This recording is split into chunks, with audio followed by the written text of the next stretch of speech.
Lorsqu'on investit en bourse, mais lorsque toi aussi tu as investi en bourse, on recherche une seule chose, qu'on soit d'accord, la performance, les plus-values, les gains et gagner donc beaucoup d'argent. Sur les actions à dividendes, nous recherchons de beaux rendements pour gagner de plus gros revenus passifs. Cependant, un piège peut se cacher derrière cet emballage et peut te coûter très cher sur tes investissements. Investisseur, investisseuse, j'espère que tu vas bien. Épisode particulier, vidéo particulière, si tu m'écoutes sur YouTube ou sur podcast, peu importe où est-ce que tu m'écoutes, hein, l'important c'est qu'on puisse échanger et que tu puisses aussi en apprendre à travers mes mots, à travers ma voix. Et donc là, ce qu'on va voir particulièrement, c'est le payout ratio ou ratio de distribution en français. Quel est cet indicateur financier? À quoi sert-il? Il est assez simple. Justement, comme je te l'ai dit, nous, investisseurs, qu'est-ce qu'on va rechercher? On va chercher justement de belles actions à dividendes qui vont donc nous verser un haut rendement de dividendes. D'accord? Certaines entreprises peuvent aller jusqu'à 8 à 9% de rendement par an, voire 12% par an. Et donc forcément, toi qui débutes, on peut facilement tomber dans le piège. On dit pourquoi prendre des actions à dividendes qui sont juste à 3% de style Coca-Cola, alors qu'on peut avoir des actions à dividendes qui peuvent monter jusqu'à 10 à 12% par an, me diras-tu.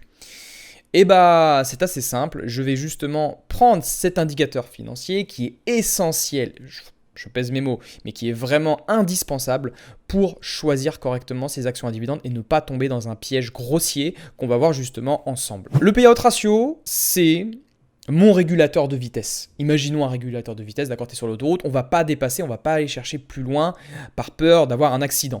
Et bah, cet indicateur-là, c'est exactement ça. Le payout ratio ou la distribution est un indicateur financier qui permet de mesurer, alors j'appelle ça l'injection, qui permet de mesurer l'injection de bénéfices vers les actionnaires.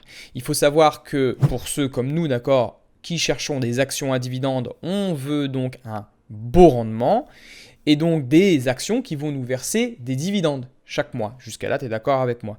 Et donc, ils peuvent plus ou moins, certaines actions de style Apple versent environ 0,7% de dividendes, Total Energy verse environ 5% de dividendes, on a également BNP Paribas qui verse environ 7% également par an de dividendes. Et donc voilà, ça permet de mesurer l'injection de bénéfices vers l'actionnaire. Autrement dit, combien l'entreprise verse de bénéfices à leur actionnaire. Il faut savoir que oui, une entreprise, elle génère aussi donc, un chiffre d'affaires, mais le chiffre d'affaires n'est pas le seul indicateur à prendre en compte. Investisseur, il y a aussi le bénéfice qui est injecté. Donc le bénéfice, c'est ce qu'on va mesurer par rapport au ratio de distribution vers ses actionnaires. Je te prends un simple exemple. Essaye de voir, alors je vais essayer de le schématiser encore plus simple. Imagine donc un coffre, d'accord, un coffre trésor, d'accord, que possède l'entreprise. L'entreprise va donc piocher. Plus l'entreprise pioche dans ses bénéfices, plus le ratio de distribution va être haut. Le ratio de distribution se calcule en pourcentage. Jusqu'à là, tu es d'accord avec moi. Et donc, imagine un coffre, du coup, pour payer leurs actionnaires, pour payer les actionnaires, l'entreprise va piocher dans ses bénéfices pour les distribuer. Mais là, il va y avoir une limite, et ça, on va le voir dans le prochain point. Et donc, quel est le problème du ratio de distribution, me diras-tu? Lorsqu'une action génère des bénéfices, a plusieurs possibilités. Premièrement, l'entreprise peut donc décider d'investir son argent dans la boîte, dans la société, pour tout simplement la faire grossir. C'est un premier point. Elle peut également acheter de nouveaux actifs, d'accord, pour générer encore plus de revenus. Elle peut racheter également ses actions, mais également aussi payer ses dettes, payer du recherche et développement, bref. Tout ça pour contribuer à la croissance de l'entreprise. Mais une autre branche s'aligne par rapport à ces bénéfices, c'est de payer ses actionnaires sous forme de dividendes. Il faut savoir quelque chose, investisseurs, pas toutes les boîtes ne possèdent cette politique de distribution. Certaines boîtes, d'accord, sont plus axées sur la croissance, donc vont ne pas distribuer de dividendes à leurs actionnaires, aux actionnaires, mais peut-être plus tard, une fois que la boîte sera suffisamment mature. Mais il y a des entreprises qui versent également des dividendes et qui optent pour cette branche-là. Il faut savoir que cette branche-là, ça participe aussi à attirer des investisseurs. Parce que forcément, il y a des investisseurs qui veulent avoir des revenus passifs, comme toi, comme moi. Comme moi, comme toi, plutôt, dans ce sens-là. Et donc, le problème, on revient par rapport au problème, c'est que certaines entreprises distribuent beaucoup trop de bénéfices à leurs actionnaires pour pouvoir en attirer davantage. Forcément, le rendement est haut, les investisseurs vont dire « Ah, c'est sympa ça !» On va plutôt choisir cette action plutôt que Coca-Cola qui verse 3%, donc plutôt du 11% plutôt que du 3%. Mais il y a quelque chose qui se cache derrière et je pense que tu vois le problème. Le problème, c'est qu'une entreprise qui va verser un haut rendement, souvent, pioche beaucoup plus dans ses bénéfices. Et donc, si elle pioche dans ses bénéfices, on peut se poser la question. Pose-la à toi également, comment l'entreprise fait pour se développer. Je te l'ai dit, rappelle-toi, le payout ratio, c'est un pourcentage, d'accord? Imagine un thermomètre. Plus le thermomètre est haut, d'accord, plus le payout ratio donc, est élevé, donc plus l'entreprise verse des dividendes. Mais donc, est-ce qu'elle va pouvoir... Il y a une question que je te pose. Est-ce que l'entreprise va pouvoir maintenir justement ce montant distribué, ce pourcentage de ratio? Parce que forcément, à un moment donné, l'entreprise doit bien croître, doit bien se développer. Donc jusqu'où ça peut aller? Et donc c'est pour ça que le ratio de distribution est à surveiller. Comment interpréter cet indicateur financier? Alors j'ai fait 3 points, d'accord, 3 points de vigilance, vert, orange, rouge. Le point vert, c'est un payout ratio qui est inférieur à 50%. Donc un ratio de distribution à 50%. C'est-à-dire que l'entreprise, imaginons qu'une entreprise génère 1 million de bénéfices, et donc distribue 50% de ses bénéfices à leur actionnaire, c'est-à-dire donc 500 000 euros. D'accord, elle verse 1 million d'euros de bénéfices, et donc elle va distribuer donc 50%, 500 000 euros sous forme de dividendes. Il lui reste donc 500 000 pour se développer. Tout ça pour te dire que inférieur à 50%, c'est plutôt un point vert. C'est-à-dire que pour moi, je décide d'investir dans cette entreprise. J'y vais les yeux quasiment... Alors, les yeux fermés. Je vais y venir par rapport aussi à ça, par rapport aux différents indicateurs investisseurs. Il ne faut pas que tu... Excusez-moi, j'ai un poil dans l'œil. Il ne faut pas que tu sélectionnes une entreprise uniquement avec un indicateur, mais tu dois combiner plusieurs indicateurs pour faire ensuite une couleur. D'accord? Moi, je te donne donc différentes couleurs qui peuvent t'aider donc à prendre des décisions. Mais ça doit être en rien. C'est un conseil en investissement. Je te conseille de faire tes propres recherches par rapport à ça. Deuxième point de vigilance, donc le orange. Un payout ratio entre 60 et 80% de distribution, de payout ratio, peut être un point de vigilance et ça peut être mesuré. C'est-à-dire que là, l'entreprise va verser entre 60 et 80% de ses bénéfices à ses actionnaires. Ça peut commencer à être compliqué, mais il faut savoir aussi qu'il faut constater le payout ratio sur une longue période de temps. C'est-à-dire que peut-être que sur cette année, le payout ratio a augmenté, mais est-ce que tu as vu sur les certaines années que ça a augmenté, que ça a descendu, que ça a augmenté, que ça a descendu? Est-ce que ça fait du yo ou non? Une entreprise qui augmente son payout ratio de manière progressive sur plus de 5 ans, c'est-à-dire tu vois une entreprise qui part de 30% et qui augmente jusqu'à 70%, 80%, 90%, là par contre, alerte rouge, il faut peut-être rechercher un peu plus cette entreprise et il faut peut-être mettre un petit red flag dessus. Ensuite, le point rouge, au-dessus de 90%, voire 100% de distribution, de ratio de distribution sur les bénéfices à leurs actionnaires sous forme de dividendes. C'est trop. Imagine une entreprise qui verse plus de 100% de ses bénéfices aux actionnaires sous forme de dividendes. C'est-à-dire qu'il ne lui reste strictement rien pour se développer. Il s'est passé la même chose. Alors je pense que lorsque j'ai analysé cette action, IBM, c'est une boîte de services technologiques, tout ce qui est dans le cloud, etc., a versé un dividende, si je me rappelle bien, à hauteur de 110%. C'est-à-dire qu'elle s'endettait pour verser un dividende et pour garder les actionnaires.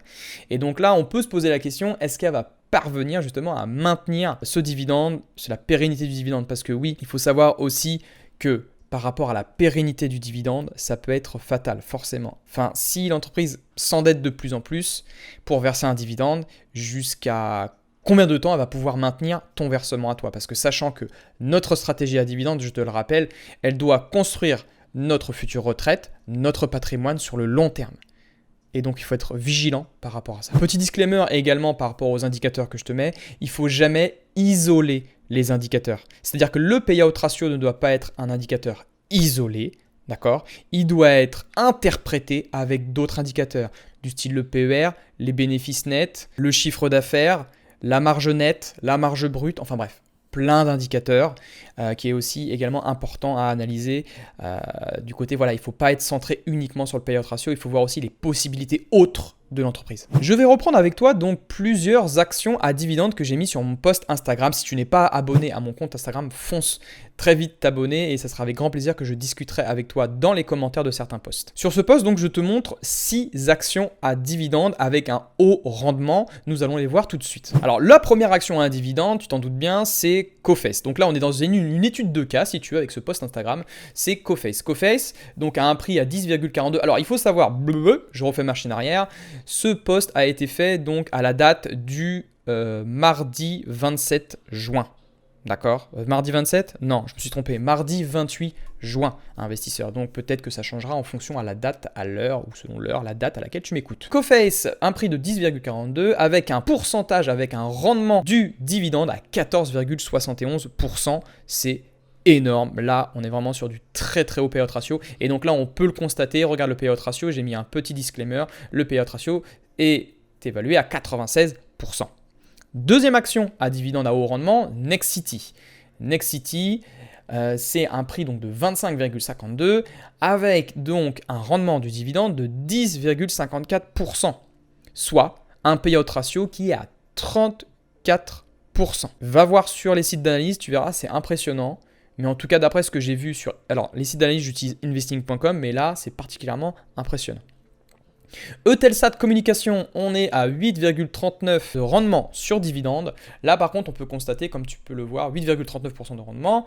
On est à 88% de payout ratio. Donc là encore, petit disclaimer, là on est entre le orange et le rouge. Est-ce que le rendement, le dividende va pouvoir être maintenu sur le long terme? C'est à se questionner et analyser avec d'autres indicateurs. Quatrième action, Ruby. Ruby se négocie au prix de 23,34 € avec un pourcentage de rendement de 8,15%. Le payout ratio est de 62%. J'ai mis donc un petit check vert parce que c'est un payout ratio raisonné, d'accord, bien maîtrisé. Cinquième action, BNP Paribas, qui se négocie au prix de 47,87 € avec un rendement du dividende de 7,44%. Le payout ratio donc est à 53%, c'est-à-dire que l'entreprise verse donc 53% de ses bénéfices à ses actionnaires, ce qui fait que c'est un dividende qui est bien maîtrisé, bien contrôlé. Et dernière action, sixième action, on a AXA qui se négocie au prix de 22,31% avec un rendement de 6,82% et un payout ratio inférieur à 50% qui se trouve autour de 48%. Conclusion, investisseur, qu'est-ce que tout cela veut dire? Tout simplement, un grand rendement implique de grandes responsabilités. J'ai déjà entendu ça quelque part, moi. Et oui, une entreprise qui verse beaucoup de dividendes doit assumer les conséquences. Une entreprise, comme je te l'ai dit, qui verse un haut rendement du dividende va piocher davantage dans ses bénéfices pour les verser à leurs actionnaires sous forme de dividendes, mais cela peut être un piège, donc fais attention à toi. Investisseur, si tu souhaites aller beaucoup plus loin avec moi, je t'invite donc à rejoindre la formation Dividende Évolution. Tu vas accéder à tout. La formation est disponible à vie. Tu vas pouvoir accéder à un groupe privé. On discute avec plus d'une 50aine d'investisseurs sur les marchés boursiers. Tu as une quinzaine de vidéos. Tu as accès à mon portefeuille en ligne, en direct avec toutes mes lignes d'acheter, etc. Donc tu peux t'en inspirer, tu peux voir ce que j'achète, ce que je vends et tu vas pouvoir donc choisir et être autonome dans tes futurs, dans les gains de tes futurs revenus passifs et ça c'est sur sequoia.com. Donc si tu veux jeter un œil sur la formation Dividende Évolution, c'est le bienvenu. Investisseurs, séquoiens, séquoiennes, pour tous ceux qui me suivent, merci d'avoir écouté cette vidéo. On se retrouve très prochainement sur mon compte Instagram. Et c'est avec grand plaisir que je pourrai discuter avec toi. Et je te souhaite une très bonne journée et que la croissance et le rendement soient avec toi.